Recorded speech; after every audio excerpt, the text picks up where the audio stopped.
নমস্কার বন্ধুরা, আজ আমাদের topic government of India act 1858। এই অ্যাক্টে যাওয়ার আগে আমরা 1853 সালের কিছু ঘটনা রিমাইন্ড করে নিই। 1853তে আমরা কি দেখেছিলাম? ব্রিটিশ গভর্নমেন্ট ইস্ট ইন্ডিয়া কোম্পানিকে একটা ইনডিফিনাইট লাইসেন্স দিল, অর্থাৎ অনির্দিষ্টকালে লাইসেন্স, যার কোনো মেয়াদ উল্লেখ ছিল না। আর এই চার্টার অ্যাক্ট 1853 4 বছর পরেই ঘটে গেল সিপাহী বিদ্রোহ, যা ফার্স্ট ওয়ার অফ ইন্ডিপেন্ডেন্স নামেও পরিচিত। এই বিদ্রোহের পর ব্রিটিশরা একটা ভালো রকম ঝটকা পেল। তাদের মনে হলো যে ইংল্যান্ডের গভর্নমেন্ট সিস্টেম ভারতে সেভাবে কাজ করছে না, তো তারা একটা অ্যাক্ট পাস করলো, যা গভর্নমেন্ট অফ ইন্ডিয়া অ্যাক্ট 1858। এটাই আজকে আমাদের টপিক। এই অ্যাক্টের গুরুতর পরিবর্তন এটা ছিল যে গভর্নর জেনারেলের বদলে নতুন পদের সৃষ্টি হলো, তা হলো ভাইসরয়। তো ভাইসরয় কেন? Viceroy was the direct representative of the crown. তো এখন এই ডাইরেক্ট রিপ্রেজেন্টেটিভ কি, তো সেটা আগে দেখে নিই। পিস ইন্ডিয়া অ্যাক্টে আমরা দেখেছিলাম কোড অফ ডাইরেক্টরস আর বোর্ড অফ কন্ট্রোল, এই দুটো বডি ছিল। আর এই গভর্নমেন্ট অফ ইন্ডিয়া অ্যাক্ট 1858-এ এই দুটো বডিকে অ্যাড করে নতুন একটা বডি তৈরি করা হলো, যার নাম secretary of state for India. আর এই কোড অফ ডাইরেক্টরস আর বোর্ড অফ কন্ট্রোল এটাকে অ্যাবলিশ করে দেওয়া হলো। এই secretary of state for India ইনি ছিলেন ব্রিটিশ ক্যাবিনেটের member, and he was responsible to the British parliament. এই secretary of state for India ইনাকে অ্যাসিস্ট করার জন্য তৈরি করা হলো 15 মেম্বার কাউন্সিল। আর এই কাউন্সিলের চেয়ারম্যান কে ছিলেন? এই কাউন্সিলের চেয়ারম্যান কিন্তু এই secretary of state for India, এই ভারত সচিবই ছিলেন। এখন প্রশ্ন ওঠে, who was the first secretary of state for India? Answer, Lord Stanley. Okay, এই ভারত সচিবের কাজ ছিল অ্যাকচুয়ালি ব্রিটেনে বসে ভারতের অ্যাডমিনিস্ট্রেশনকে সামলানো। তো স্বাভাবিকভাবেই তার একটা এজেন্টের প্রয়োজন, কারণ সে তো ব্রিটেনে থেকে কাজ করছে না। তো তার এজেন্ট হিসেবে তৈরি করা হলো ভাইসরয়। এর আগে ভারতের সমস্ত অ্যাডমিনিস্ট্রেশনকে সামলাতো গভর্নর জেনারেল অফ ইন্ডিয়া। কিন্তু এখন যদি ভাইসরয় আর গভর্নর জেনারেল অফ ইন্ডিয়া দুটো পদই যদি ভারতে থেকে যায়, তাহলে তো দুটো পজিশনের মধ্যে কনফ্লিক্ট শুরু হবে। তাই এই সিদ্ধান্ত নেওয়া হলো যে এই দুই পজিশনই একজনই হ্যান্ডেল করবে, সে হচ্ছে ভাইসরয়।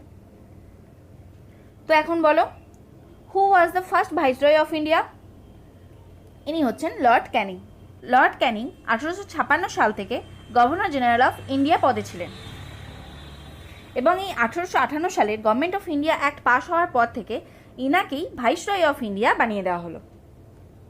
তো এখন গল্পটা অনেকটা এরকম হলো যে ভারতে থাকলো ভাইসরয়, আর ভারতে যত ব্রিটিশ অফিসাররা আছে তারা ভাইসরয়ের প্রতি রেসপন্সিবল হলো।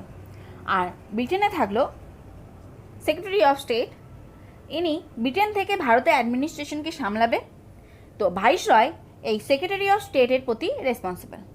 ভারতে কী কী কার্যকলাপ হচ্ছে, কি না হচ্ছে, সমস্ত কিছু জবাবদিহি করতে বাধ্য থাকবে এই সেক্রেটারি অফ স্টেটের কাছে। আর ফাইনালি এই সেক্রেটারি অফ স্টেট কার কাছে রেসপন্সিবল? ইনি রেসপন্সিবল ব্রিটিশ পার্লামেন্টের প্রতি। তো এই যে একটা গভর্নমেন্ট সিস্টেম তৈরি হলো, এটিকেই বলা হয় রেসপন্সিবল গভর্নমেন্ট। আমরা দেখলাম ভাইসরয় কিভাবে ব্রিটিশ পার্লামেন্টের একটা এজেন্ট হিসেবে কাজ করছে, তাই ভাইসরয়কে ডাইরেক্ট রিপ্রেজেন্টেটিভ বলা হলো। ক্লিয়ার? আশা করি ক্লিয়ার। একটু আগে আমরা জেনেছিলাম এই সেক্রেটারি অফ স্টেটকে হেল্প করার জন্য 15 মেম্বার কাউন্সিল তৈরি করা হয়েছিল। এই কাউন্সিলকে বডি কর্পোরেট বানানো হলো। বডি কর্পোরেটের বাংলা মানে হচ্ছে আইন সৃষ্ট সংস্থা। তো এখন এই বডি কর্পোরেট কি? Body corporate is capable of সু অ্যান্ড বি সুড, অর্থাৎ ভারতীয়রা এখন সরকারের বিরুদ্ধে মামলা করতে পারবে, আর সরকার ভারতীয়দের বিরুদ্ধেও মামলা করতে পারবে। এই government of India act 1858 implement করার আগে একটা দরবারের আয়োজন করা হলো। কোথায়? এলাহাবাদে। এলাহাবাদে লর্ড ক্যানিং কুইন ভিক্টোরিয়ার হয়ে এই গভর্নমেন্ট অফ ইন্ডিয়া অ্যাক্ট 1858 ঘোষণা করছিলেন।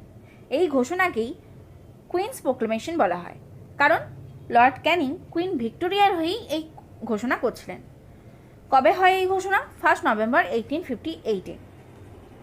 এবং কোথায় হয় সেটা আমরা জানলাম, এলাহাবাদে।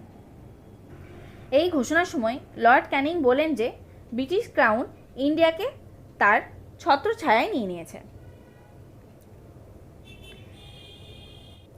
এরপর থেকে এই গভর্নমেন্টের নাম হলো হার ম্যাজেস্টিস গভর্নমেন্ট। এরপর কোম্পানি রুলের দা এন্ড হয়ে গেল আর শুরু হলো ব্রিটিশ ক্রাউন রুল, যা চলেছিল 1947 সাল অবধি।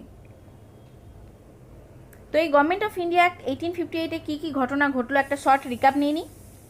তা হচ্ছে গভর্নর জেনারেলের বদলে এলো ভাইসরয়, আর secretary of state for India নতুন পদের সৃষ্টি হলো, আর এই সেক্রেটারিকে হেল্প করার জন্য তৈরি করা হলো 15 মেম্বার কাউন্সিল। কাউন্সিলকে বডি কর্পোরেট বানানো হলো, আর একটা রেসপন্সিবল গভর্নমেন্ট তৈরি হলো। তাই এই অ্যাক্টকে an act for better government of ইন্ডিয়াও বলা হয়।